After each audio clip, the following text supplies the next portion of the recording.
¿O totalmente? Es médico especialista universitario en otorrinolaringología, especialista recertificado en laringe, voz profesional y deglución. Médico de planta, servicio de RL de CEMIC, presidente de la Asociación de Otorrinolaringología de Buenos Aires y exmiembro de la Asociación Argentina de la Voz. Te voy a contar la historia de cómo lo conocí a Marcelo. Estoy en la radio los miércoles con Diego Corol. Diego Corol estuvo con disfonía y entonces llega a la radio un día miércoles y me dice, mira, tenés que conocer a mi otorrinolaringólogo que se ocupa de la voz de muchas personas que están en la radio y que están en la televisión. Digo, ¿cómo se llama? Marcelo Stajan. No, está bien. Llego a los sanatorios, voy a ver un paciente que estaban operando, me pongo a charlar con él y ¿cómo te llamas? Marcelo Stajan. Era él. Así que el mismo día lo conocí a él. Mira, bueno. Increíble. Le damos la bienvenida y de paso les cuento, nos encontramos todos antes y yo le quise hacer una pregunta y me dijeron, no, al aire. Así que vamos a hacer... Arranque usted. ¿Consulta en vivo? ¿Vos decís que arranco por ahí? Vivo, por supuesto. Sí. Bueno, arranco por ahí entonces. ¿Cómo le va, doctor? Bienvenido. Hola, ¿cómo andás? Muchas gracias. Mi pregunta, que me quedó pendiente de hace un buen rato, es la siguiente. ¿Por qué perdemos la voz así como así? Es una pregunta demasiado amplia. Bueno, vamos a un caso concreto. Tuve Dale. un resfrío, ¿sí? Tuve un resfrío, se me pasó a la semana, de repente me quedé sin voz. No me volvía, corticoides. Bien. Analicemos. Arrancamos mal. Arrancamos mal. Primero y principal, Te tendría que haber en ido a ese ver. caso específicamente, lo más probable es que hayas tenido una laringitis. O sea, una inflamación de las cuerdas vocales. ¿Esto es frecuente?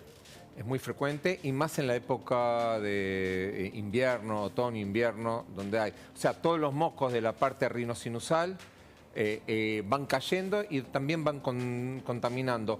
O sea, la laringe, la nariz y el oído no son órganos separados. Funcionalmente son todo lo mismo. O sea, si uno tiene, para dar un ejemplo, una rinitis, también va a tener el oído inflamado. Entonces, en ese caso es así. Ahora, ¿por qué perdés la voz de un momento al otro? Sí. Hay que estudiar todo medicina desde la A hasta la Z y cualquiera de esas puede llegar a ser.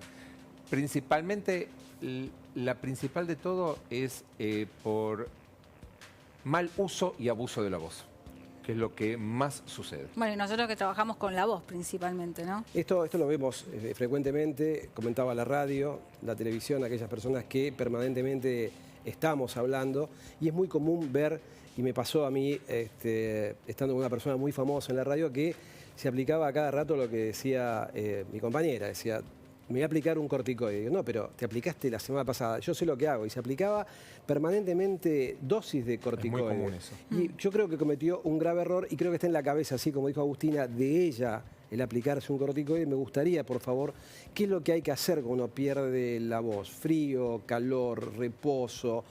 ¿Qué es lo que hay que hacer? Primero, cuando uno pierde la voz... A ver, perder la voz sería afonía. Disfonía. Cuando uno pierde, por eso, porque la gente habla con esos términos. Afonía es perder la voz. No sale nada de voz. Ajá. Difonía es perder, es la voz anormal, es perder tu voz natural. ¿Qué es lo que hay que hacer ahí? Primero, reposo de la voz. Cuando digo reposo de la voz, hay trabajos que hablan sobre reposo absoluto después de una cirugía de cuerdas vocales. Y en líneas generales, menos del 35% lo cumple. O sea, no emitir sonido para nada. Entonces, es disminuir el uso vocal, hidratación.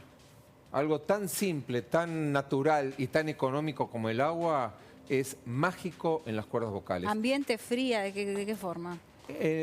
Agua fresca. Fresca. O sea, no los extremos, ni el agua caliente de un mate que va a quemar, ni el agua de la heladera sacada del freezer que cuando uno traga siente que está lastimando.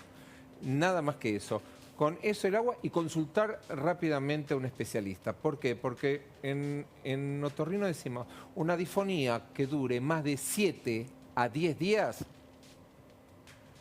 tiene que ser vista por un especialista. ¿Por qué? Porque ahí puede llegar a ser que no sea una lesión traumática, un pólipo, un nódulo, lo que sea, que pueda llegar a ser un cáncer. Entonces, ¿cómo lo evitamos? Sabiendo que una disfonía que dura entre más de 7 y 10 días, consultar. La persona que fue, gritó en la cancha o gritó en el espectáculo, me quedé difónico, perfecto, te quedaste difónico porque hiciste un esfuerzo vocal son músculos, los sobrecargaste. perfecto. Esa voz normalmente tiene que recuperarse en 1 o 2 días. ¿Hay alguna relación entre el estrés, de repente, una situación emocional y la disfonía? Sí.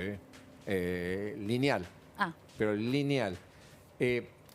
Vean, cuando uno recibe una noticia muy tremenda, impactante, que se me dice, se me hace el nudo en la garganta, sí. Piensen que todos los músculos de la faringe y laringe son circulares. Entonces, ¿qué hace? Uno se cierra, contrae. Entonces se cierra directamente. Cuando estás con estrés, no te tensionás el todo, cuello, sí. todo. Muy bien. Las cuerdas vocales son músculos. Por eso también decimos, todos los profesionales de la voz, los que están en los medios, los cantantes, los actores, son atletas de la voz. Usamos ese término. ¿Por qué? Porque están usando un músculo, son varios músculos, pero reduzcámoslo a las cuerdas vocales. Están usando un músculo constantemente. Vos pensás un cantante que tiene 2 funciones en el fin de semana, 6 funciones el fin de semana. Exigido. Ni Messi juega 2 partidos en un fin de semana, porque hay que cuidar el músculo, hay que hacer el regenerativo. Muy bien, lo mismo pasa en esto. Hay que cuidarlos de la misma manera. ¿Cuánto tiempo tarda en repararse naturalmente, promedio, una persona con una disfonía? ¿Tarda pocos días? ¿Cuándo le das el alta como para que vuelva? ¿Tiene que estar 0 kilómetros para empezar de vuelta a hablar? Eso depende de qué patología tiene. Por ejemplo, lo que están viendo ahí es una paciente que operé hace una semana. Esto sí, es la misma. ¿Ven? Eso es lo que se ve ahí, son las cuerdas vocales. Eso es un pólipo de la cuerda vocal. Esto es un pólipo. O sea, la operaste pero tenía un pólipo. Un pólipo de la cuerda vocal. Una voz muy fea que lo tiene hace rato. Después de dar un grito, que a veces no tiene que ser el grito de la cancha. Cuando decimos algo con mucha bronca, ¿qué es lo que hacemos? Apretamos, las cuerdas vocales son esa B corta blanca, que es así, que aunque ahí parezca muy grande, en un hombre adulto mide 20 milímetros de largo, en una mujer entre 15 y 18 milímetros. Esto se opera. Esto se opera. Bien. Pero primero hace tratamiento foniátrico. Disculpa que esto es importante, porque la cirugía en eso es un poquito del tratamiento. El gran tratamiento es la foniatría, porque ese tipo de lesiones, por ejemplo, es fonotraumática. ¿Qué quiere decir? Apretás, golpeás. Entonces, si vos no corregís primero eso, yo saco eso y al tiempo vuelve de vuelta. Claro. ¿Se entiende? Sí, perfecto. Recién hablabas de ejercicios foniátricos. Pienso, periodistas, relatores, docentes que están dando clases 5, 6 horas, 8 horas. ¿Hay algunos ejercicios que se deban o se puedan hacer a diario para mantener ahí ese músculo entrenado? No, todos los ejercicios tienen que ser dirigidos por una fonodiólogo especialista en voz. Porque según la patología y según lo que vos tengas, según el esfuerzo que vos hagas, va a estar encaminado para otra solución, digamos. Si vos estás haciendo mucha fuerza, ahí necesitas ejercicios que relajen. En cambio, si está el músculo muy flojo, hipotónico, necesitas ejercicios que lo tensen mejor. Pero en todo esto siempre es importante la prevención y el entrenamiento. Dijiste algo, los docentes. Y no acá en la Argentina, en todas partes del mundo, en las escuelas de docencia, en los profesorados, no se les enseña cómo manejar la voz, que es una de las herramientas que utiliza la docente. No se los enseñan. En las carreras de locuciones, desde el primer año, están estudiando y están aprendiendo cómo manejar la voz. Entonces, ese entrenamiento hace que vos tengas menos posibilidades de tener problemas. Me imagino que vos tendrás mucha presión de aquellas personas que trabajan por la voz porque necesitan trabajar. Imaginemos un cantante que justo estuvo en la pandemia sin trabajar un año y que de golpe aparece trabajo y se queda difónico. Te dice, le haces un estudio, quizás le haces una laringoscopía y no tiene patología maligna. ¿Cómo acelerás el proceso, si se puede acelerar la biología como para mejorar la situación? Sí. En el ejemplo que vos das de un cantante, el cantante ya viene con técnica. Ajá. Ya viene con una técnica adquirida. En el ejemplo que vos diste, que es verdad, pasó mucho en esta pandemia, principalmente todos los cantantes de comedia musical, que son, en la Argentina tenemos cantantes de primer nivel, que que nos envidian en realidad. Pero ¿qué pasa? Al no haber teatros, estuvieron literalmente en sus casas.